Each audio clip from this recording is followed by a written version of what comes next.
Donc, nous arrivons donc à la fin de cette première épître. Nous sommes au chapitre 5, et là, l'apôtre va parler de la prière. Donc, on va commencer par lire les versets 14 et 15, qui vont être affichés. Il dit ici, « Nous avons auprès de lui cette assurance que, si nous demandons quelque chose selon sa volonté, il nous écoute. Et si nous savons qu'il nous écoute, nous savons que nous possédons la chose que nous lui avons demandée, quelle qu'elle soit. » C'est un passage magnifique, hein, et on peut dire que c'est le privilège, un des privilèges de l'enfant de Dieu, c'est que nous avons l'assurance que Dieu entend désormais nos prières quand nous marchons avec lui, quand nous prions selon sa volonté. Et ce verset, eh bien, ce n'est pas un chèque en blanc pour dire mais tout ce qui vous passe par la tête, Dieu va vous le donner. Pas du tout, hein, puisqu'il parle ici de sa volonté. Et donc, c'est quand nous prions selon sa volonté, alors là, nous pouvons avoir l'assurance que nous allons obtenir ce que nous lui demandons. Qu'est-ce que c'est que de prier selon sa volonté ? C'est prier vraiment en communion, en accord avec lui. Et la prière, c'est quelque chose de spirituel, puisque c'est quelque chose qui se passe intérieurement, hein, c'est notre esprit qui entre en relation, en communion avec l'Esprit de Dieu. Et donc la prière, elle nous permet de nous approcher de Dieu par Jésus-Christ. Pourquoi par Jésus-Christ ? Parce qu'il a donné sa vie et que de nous-mêmes, on ne peut pas s'approcher de Dieu. C'est impossible. Parce que nous sommes des pécheurs et Dieu est saint, parfaitement saint.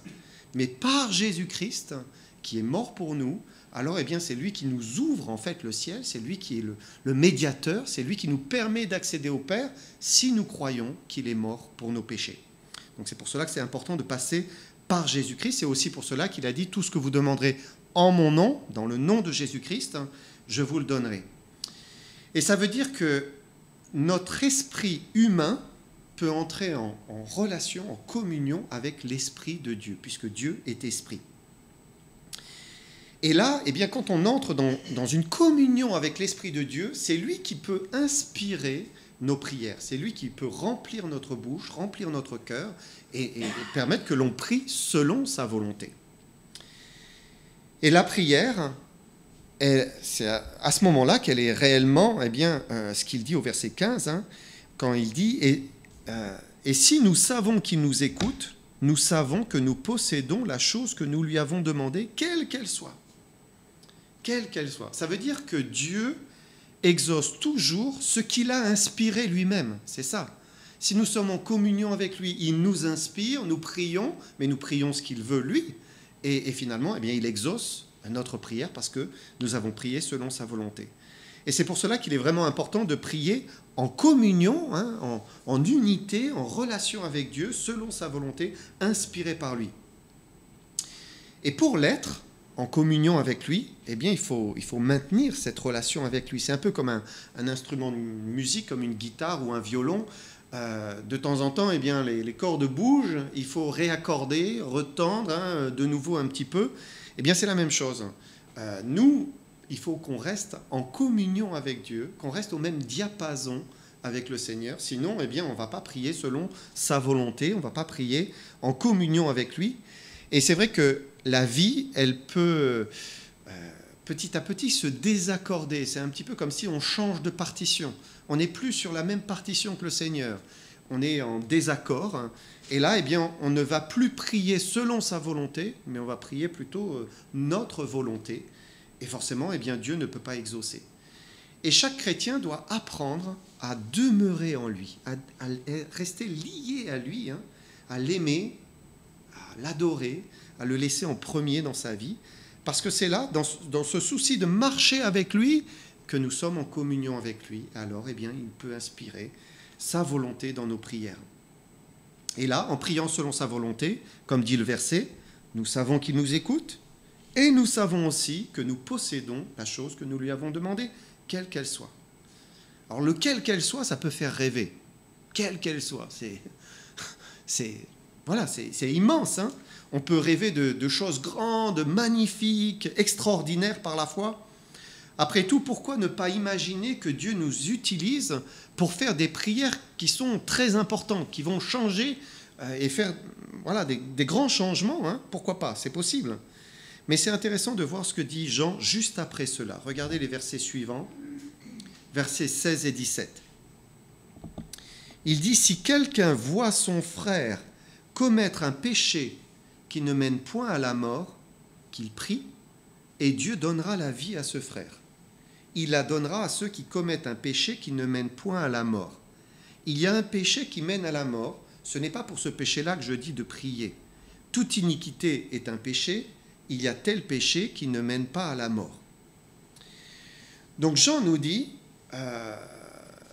Jean ne nous parle pas de prier pour une chose immense, pour résoudre la faim dans le monde, pour que les guerres s'arrêtent. Il ne demande pas ça, hein, ou de prier pour le réveil d'un pays tout entier.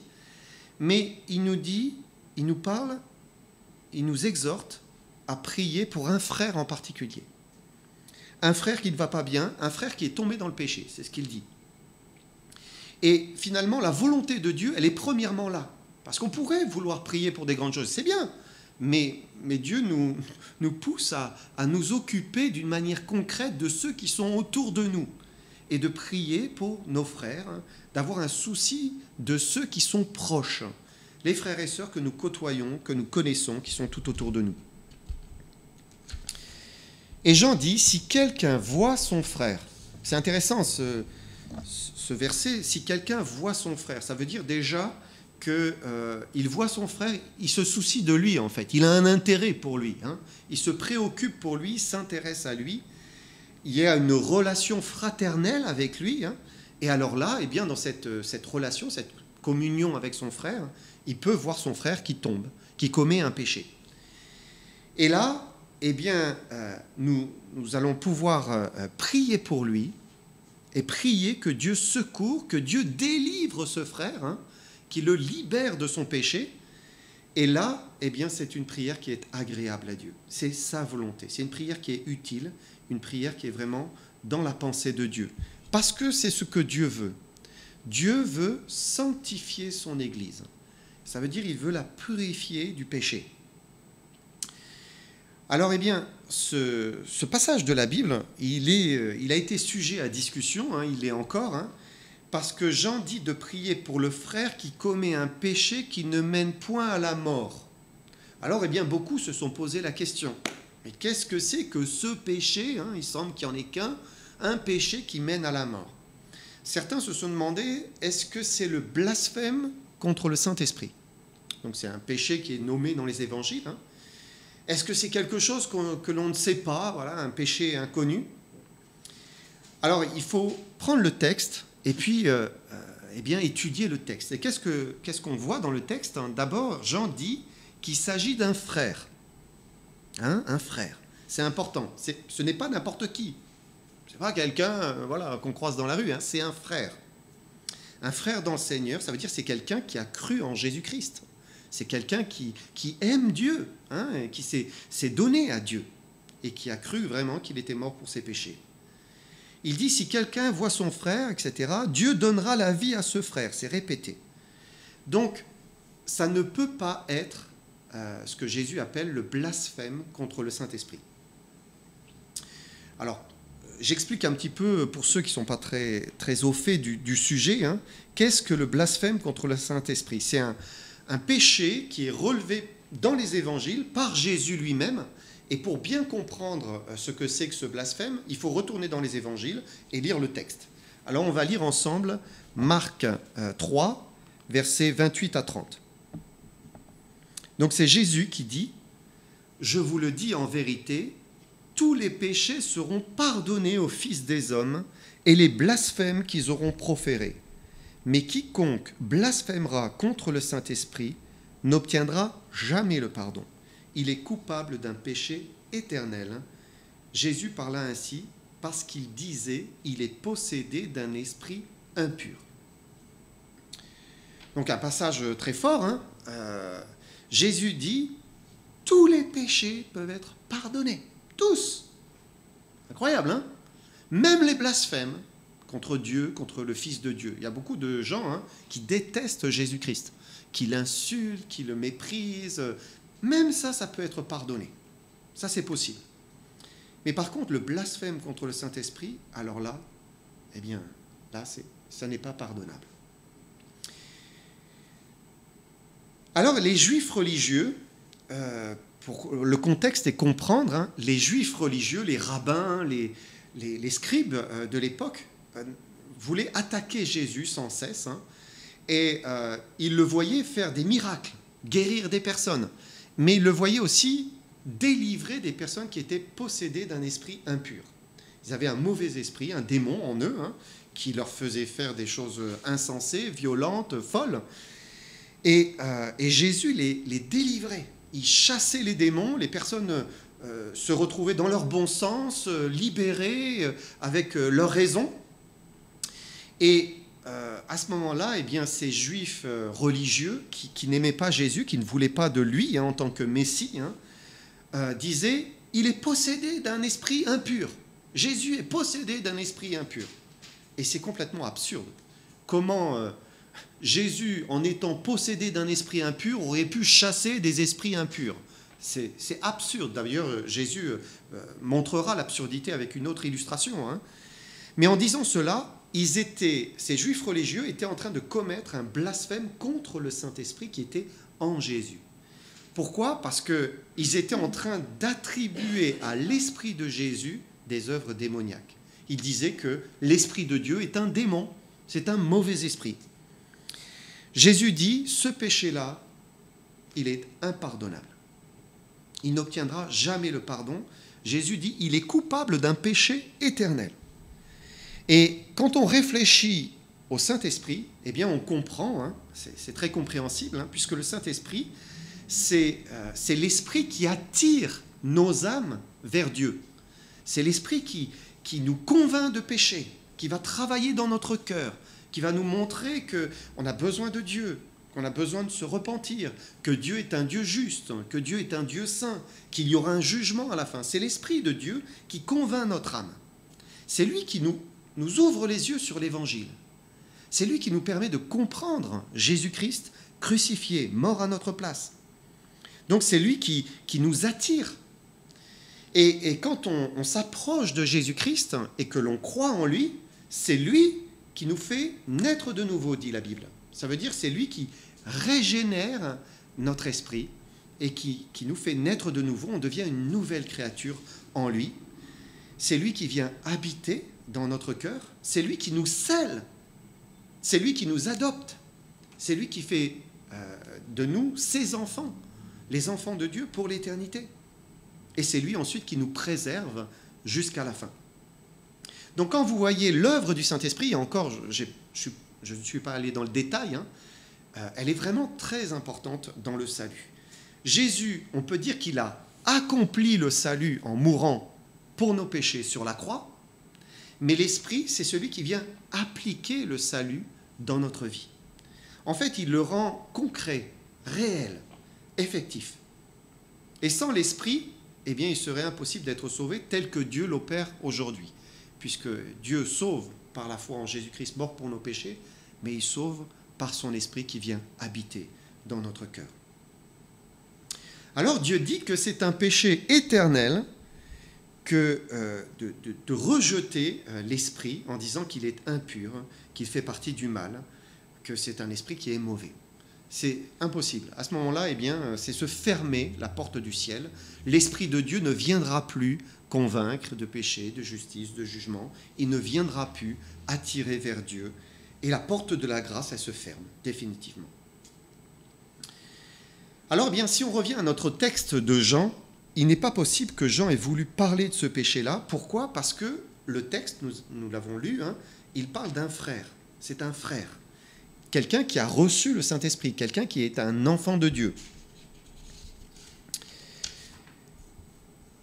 Un vrai chrétien, il ne peut pas commettre le blasphème contre le Saint-Esprit. C'est impossible. Impossible parce que désormais le Saint-Esprit habite en lui. Il a fait de lui une nouvelle créature. Il a une nouvelle nature qui est imbriquée, qui est liée avec la nature de Dieu, avec l'Esprit de Dieu. Donc quelqu'un qui est né de nouveau, il ne peut pas commettre ce blasphème. Et même c'est quelque chose qu'il abhorre. Il déteste, il rejette cela. C'est la simple idée de blasphémer comme cela le Saint-Esprit, eh bien c'est quelque chose qu'il ne veut, mais alors surtout pas commettre. Et le fait qu'il ne veuille pas le faire, eh bien ça plaide plutôt en faveur d'un salut qui est acquis en fait. Hein. C'est quelqu'un qui aime Dieu et il ne pourra pas faire marche arrière parce qu'il a donné sa vie et Dieu est venu habiter en lui.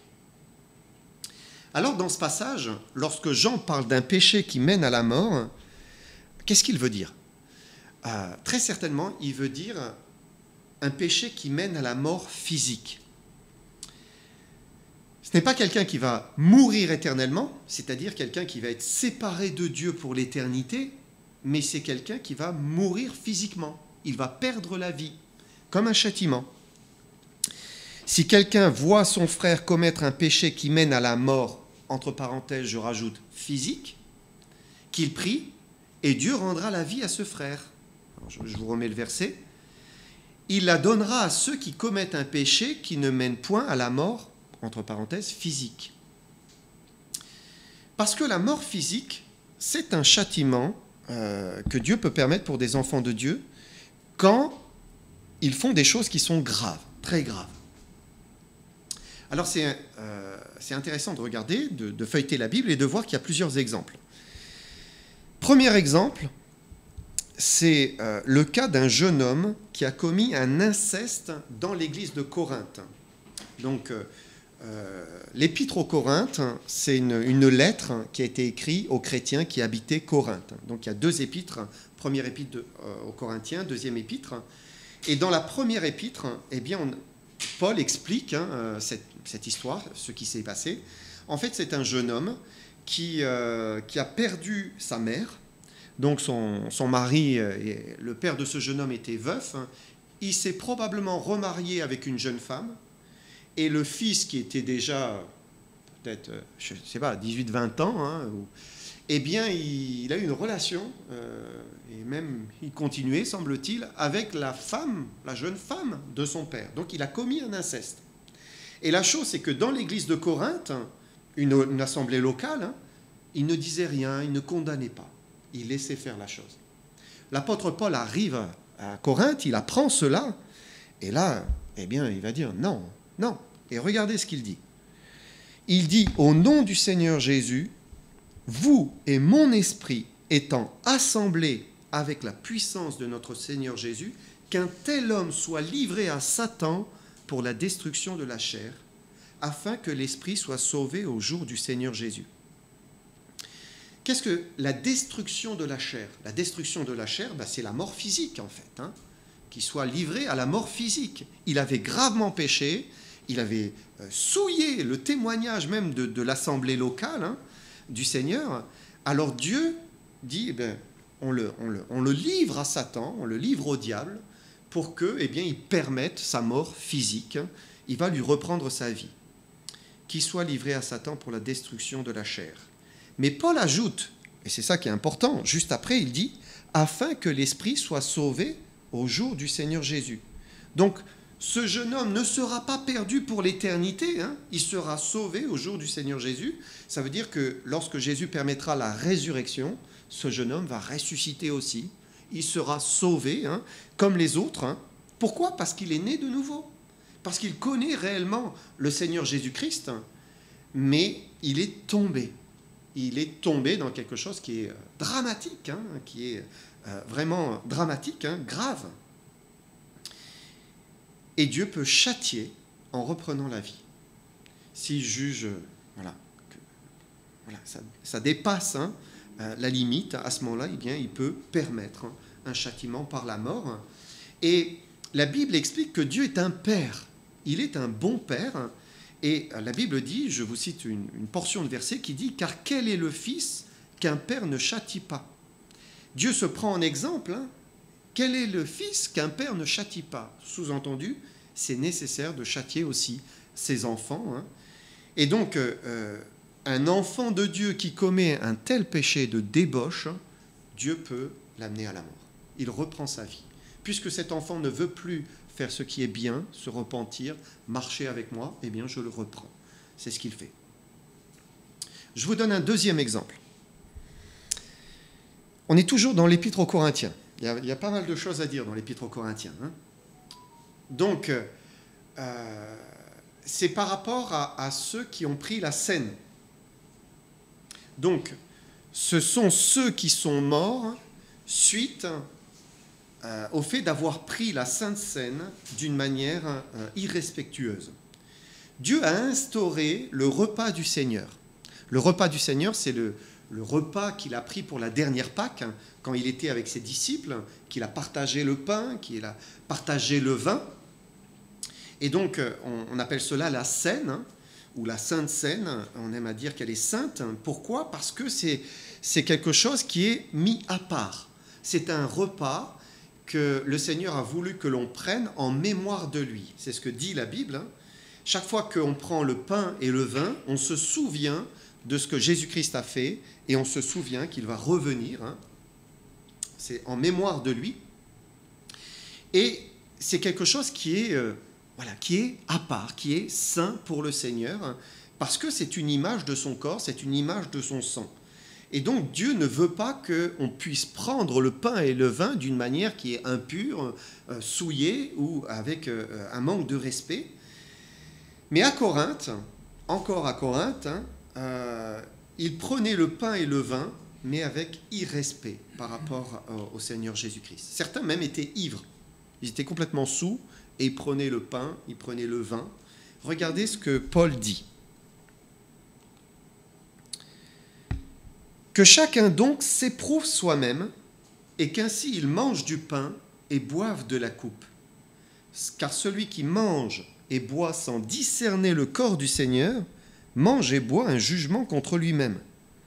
C'est pour cela qu'il y a parmi vous beaucoup d'infirmes et de malades, et qu'un grand nombre sont morts. Si nous nous jugions nous-mêmes, nous ne serions pas jugés. Mais quand nous sommes jugés, nous sommes châtiés par le Seigneur, afin que nous ne soyons pas condamnés avec le monde.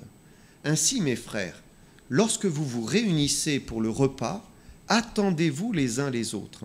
Si quelqu'un a faim, qu'il mange chez lui, afin que vous ne vous réunissiez pas pour attirer un jugement sur vous. Je réglerai les autres choses quand je serai arrivé. Et donc, Dieu le dit encore ici, hein, il peut châtier par la mort celui qui prend la scène d'une manière irrespectueuse. Hein. Alors, il parle de l'infirmité, il parle de la maladie, il parle de la mort. Donc, et il dit, mais voilà, plusieurs, c'est ce qui est arrivé, hein, vous le savez, hein, un grand nombre sont morts. Hein. Verset 32, si je le relis, il dit, mais quand nous sommes jugés, nous sommes châtiés par le Seigneur, afin que nous ne soyons pas condamnés avec le monde. Et c'est intéressant parce que là, il fait vraiment la distinction entre les enfants de Dieu châtiés par le Seigneur, par leur Père, et le monde qui, lui, est condamné pour l'éternité. Dieu dissocie, hein, il sépare les deux. Les uns sont châtiés, les autres périront à cause de leurs péchés. Et certains, eh bien, peuvent être châtiés jusqu'à la mort, c'est ce qu'il dit ici. Alors, j'aimerais prendre un troisième exemple. Cette fois, c'est dans le livre des Actes. Le livre des Actes, c'est le livre qui est juste après les 4 évangiles. C'est, on pourrait dire, le livre des actions des apôtres. Ça explique tout ce que les apôtres ont fait. Et c'est le péché d'Ananias et Saphira. Alors, pour le contexte, nous sommes au tout début de l'Église. Un grand nombre se sont convertis, hein, des milliers de personnes se sont converties. Ils ont cru en Jésus-Christ. Et là, eh bien, sauvés par le Seigneur, dans la joie de leur salut, tellement heureux d'avoir été pardonnés de leurs péchés, ils étaient remplis d'un élan de générosité, d'amour, de grâce. Hein. La Bible dit qu'ils n'étaient qu'un seul cœur, qu'une seule âme. La Bible dit qu'ils mettaient leurs biens en commun, ils partageaient même entre tous, hein, ce qu'ils avaient. Certains vendaient même leurs propriétés. Ils avaient des terrains, ils avaient des maisons, ils vendaient, ils prenaient une bourse et puis ils l'amenaient aux pieds des apôtres pour que les apôtres puissent distribuer eh bien, à ceux qui étaient les plus démunis, puisqu'il y avait beaucoup de pauvreté à cette époque. Et c'est là, dans ce contexte-là, qu'un couple a décidé d'en faire autant. Il avait une propriété, donc il a vendu sa propriété, et puis ils ont dit qu'ils allaient tout donné pour la gloire de Dieu, pour les plus démunis parmi les chrétiens. Mais le problème, c'est qu'ils n'ont pas tout donné. Ils ont gardé une prix pour eux et ils ont dit qu'ils ont tout donné. Et c'est là qu'est le problème. Alors il faut bien comprendre que c'était une générosité qui était spontanée. Oui, ça va venir, Joseph. C'était une générosité qui était spontanée. C'était le Seigneur n'avait pas donné un commandement, vendez tout ce que vous avez, donnez-le aux pauvres. Non, il n'avait pas dit cela. Mais c'était dans la générosité du cœur et dans l'amour qu'ils l'ont fait. Dieu n'obligeait personne à donner tous ses biens. Mais ce couple, en fait, le problème, c'est qu'il a menti. Il a dit, nous donnons tout. En fait, il voulait passer pour des personnes qui étaient spirituelles, généreuses, pleines de bonté.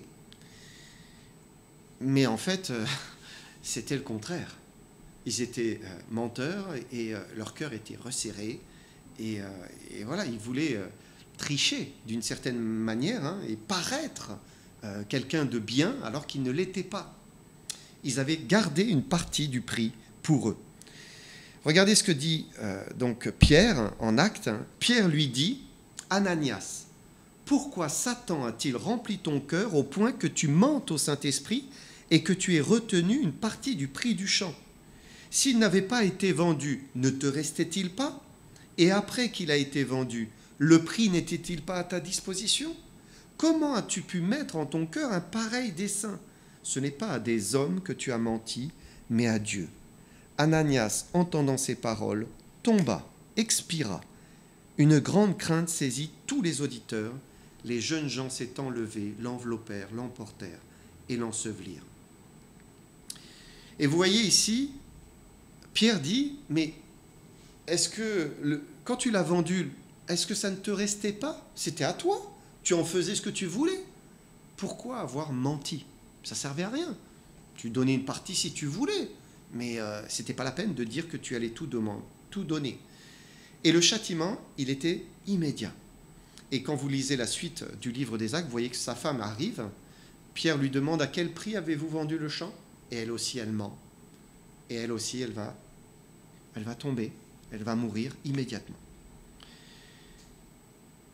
Et donc on voit que Dieu peut parfois retirer la vie d'un chrétien, d'un enfant de Dieu, de quelqu'un qui a fait vraiment une profession de foi, qui a accepté Jésus-Christ.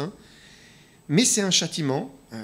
Ici, dans le livre des Actes, c'était le tout début de l'Église, on a appelé ça un châtiment exemplaire. À ce moment-là, eh bien, tout le monde s'est aperçu, oh là, Dieu ne plaisante pas avec le péché. Ne plaisante pas. Donc la mort physique est quelque chose qui peut arriver à un chrétien suite à son péché. Maintenant, on peut relire le verset 16 de 1 Jean 5. Regardez, si quelqu'un voit son frère commettre un péché qui ne mène point à la mort, qu'il prie, et Dieu donnera la vie à ce frère. Il la donnera à ceux qui commettent un péché qui ne mène point à la mort. Il y a un péché qui mène à la mort, ce n'est pas pour ce péché-là que je dis de prier. Donc, il est en train de parler de frère. Il est en train de parler d'un péché qui mène à la mort. Et quand il dit il y a un péché qui mène à la mort, ce n'est pas pour ce péché-là que je dis de prier. En fait, il ne semble pas qu'il est en train de parler d'un péché spécifique, un seul péché. On a vu, il y a plusieurs types de péchés qui mènent à la mort. Et un frère peut tomber à cause d'une mauvaise action qu'il a faite. Et il semble que c'est une parole générale lorsqu'il dit cela. En disant un péché qui mène à la mort, c'est comme s'il veut dire il y a un type de péché qui mène à la mort. Il y a un type de péché qui mène à la mort. Ce n'est pas pour ce péché-là que je dis de prier. Par exemple, le jeune homme qui a commis un inceste, Paul ne dit pas priez pour lui. Priez pour lui pour qu'il se repente. Non, c'est le jugement qui tombe. Il dit le jugement va venir sur lui. Pour les personnes qui ont mangé la Sainte Seine, d'une manière qui était irrespectueuse, Paul ne dit pas mais priez pour eux. Non, il dit attention, reprenez-vous et changez d'attitude. Enfin, pour Ananias et Saphira, Pierre ne dit pas ok Ananias, nous allons prier pour toi parce que je vois que tu es dans le péché. Non, il ne dit pas cela, il est châtié immédiatement. Par contre, ici, dans l'épître, Jean dit, si quelqu'un voit son frère commettre un péché qui ne mène point à la mort, qu'il prie, et Dieu donnera la vie à ce frère. Ça veut dire que pour toutes les autres situations, tous les péchés possibles que les frères et sœurs peuvent commettre, Dieu dit, priez, intercédez, demandez que Dieu les délivre. Jean nous parle ici finalement du ministère de la prière et de l'intercession. L'Église, c'est le corps de Jésus-Christ, dit l'apôtre Paul. Et Dieu souhaite que son corps, son Église, elle soit sainte, elle soit pure, elle soit à part, qu'elle ne commette pas le péché. Alors, eh bien, si on est témoin d'un frère, d'une sœur qui tombe, qui commet un péché, le réflexe, ça doit être la prière. Aller prier pour cette personne. Il faut intercéder pour que Dieu donne la vie à ce frère. C'est ce que dit Jean. La vie, ça signifie la vie de Christ. C'est la vie de sainteté. C'est la vie de l'Esprit de Dieu, que Dieu lui redonne la vie. Le péché, ça conduit à la mort. Ça mène à la mort. Le péché sépare de Dieu. Tandis que la sainteté, eh bien, elle conduit à la vie, à la pureté. Et c'est ce qui rapproche du Seigneur. Et ça, c'est la volonté de Dieu pour tous ses enfants, pour tout son corps. Et c'est une promesse. La promesse de la délivrance pour nos frères qui sont tombés dans un péché. C'est ça, Si nous prions pour eux, Dieu dit, il va donner la vie. Il va leur rendre la vie. Et il faut se souvenir que si nous prions selon sa volonté, il nous écoute. Et s'il nous écoute, nous savons que nous possédons la chose que nous lui avons demandée, quelle qu'elle soit. Quelle qu'elle soit. Et il est dans la volonté de Dieu de sauver les chrétiens du péché. Il veut les libérer, il veut les délivrer. Alors, eh bien, certainement, Dieu va exaucer. C'est quelque chose qui est sûr, qui est absolu.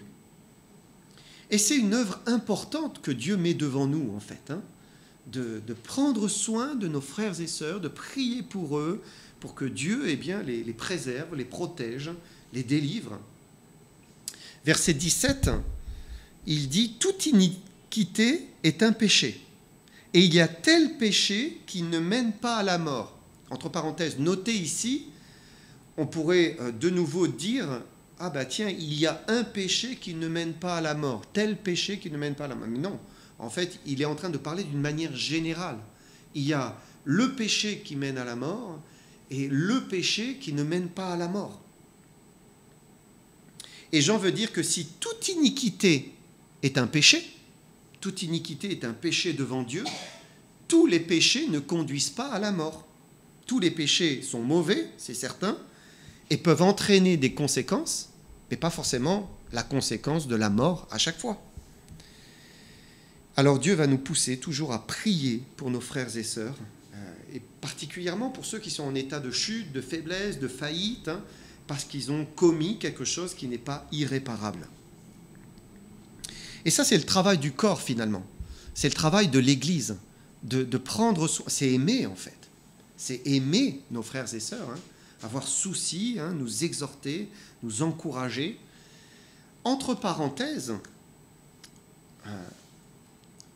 je pense qu'il est possible de commettre un péché qui pourrait conduire à la mort, mais que si le chrétien se repent et revient au Seigneur avec larmes, eh bien Dieu peut pardonner de nouveau et purifier, c'est possible.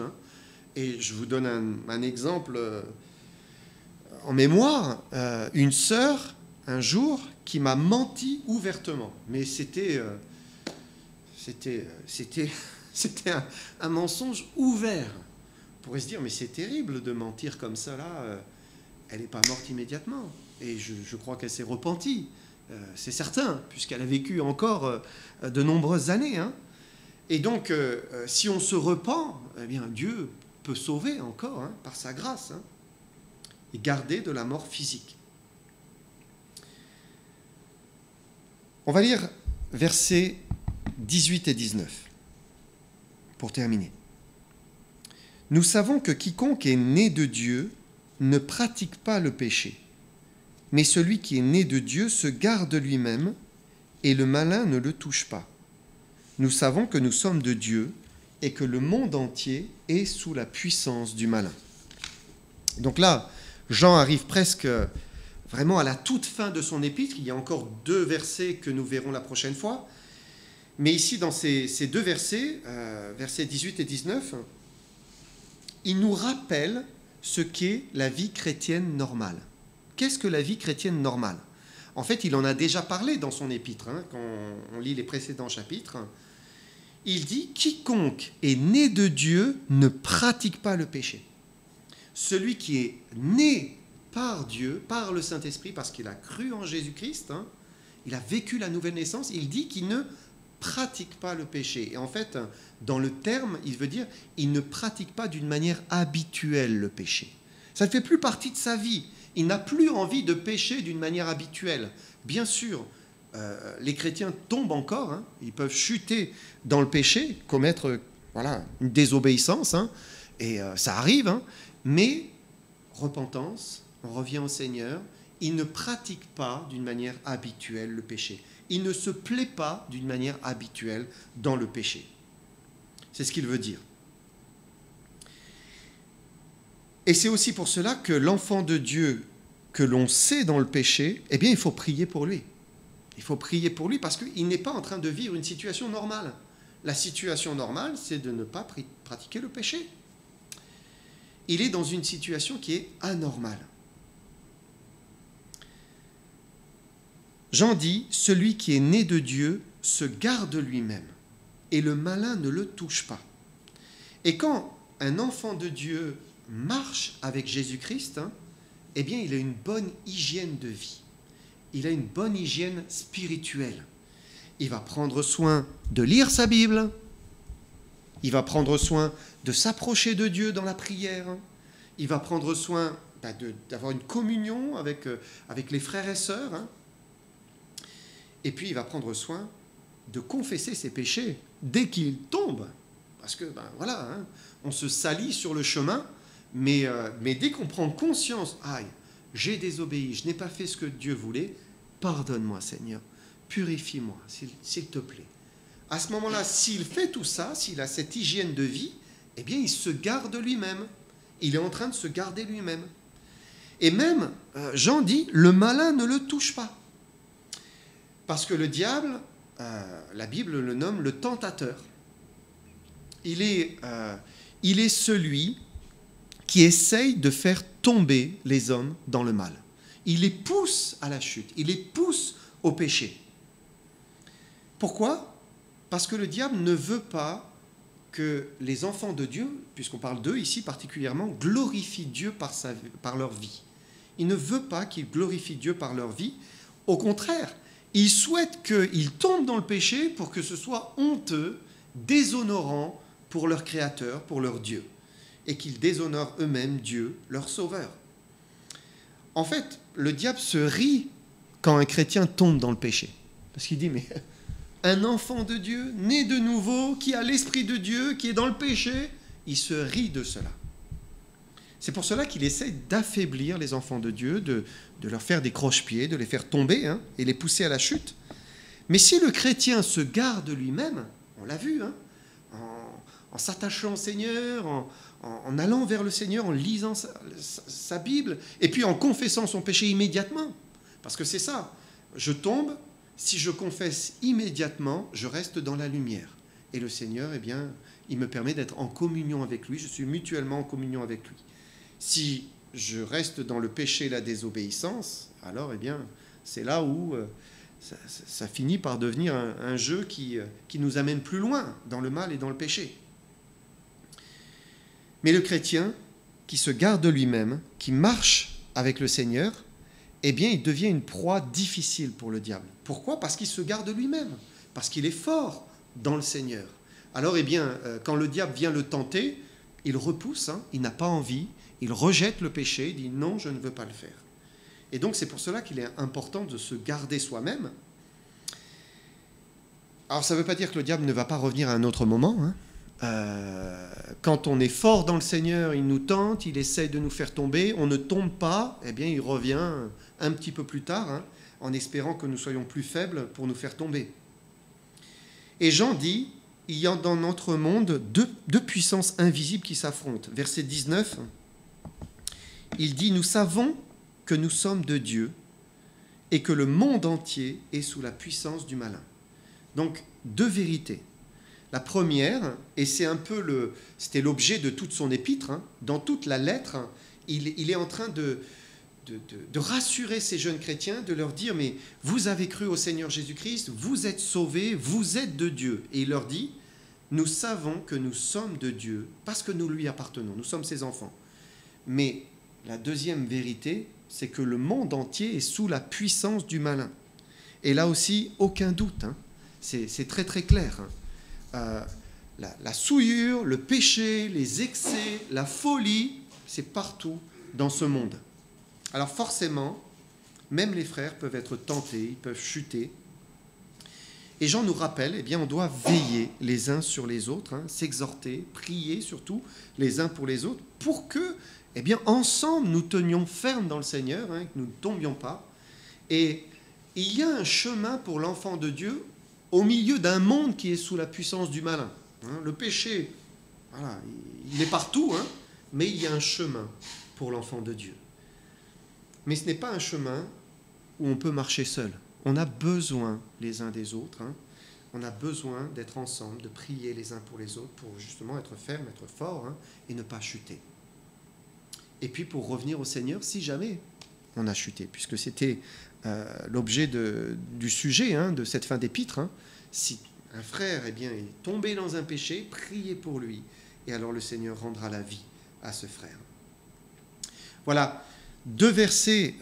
Il termine son épître avec deux versets, versets 20 et 21. On verra ça la semaine prochaine.